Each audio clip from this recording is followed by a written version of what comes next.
Sheralun, pendangdut Lesti Kejora telah mencabut laporan kasus kekerasan dalam rumah tangga terhadap Rizky Bilar.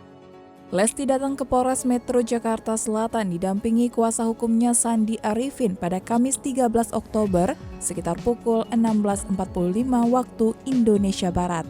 Padahal saat itu Rizky Bilar telah dihadirkan ke hadapan awak media dengan mengenakan baju tahanan dan akan ditahan oleh kepolisian. Lantas apa alasan Lesti Kejora mencabut laporan KDRT itu?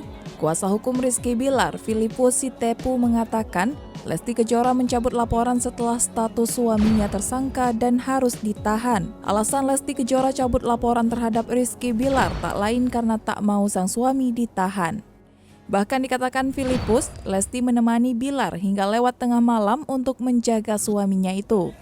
Hotman Sitompul yang juga turut menjadi tim pengacara Rizky Bilar mengatakan pencabutan laporan itu karena Lesti memilih upaya damai dengan kliennya.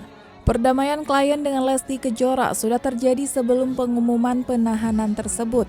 Namun setelah dilakukan pencabutan laporan itu, Rizky Bilar tak langsung dilepas oleh pihak kepolisian tapi masih ditahan.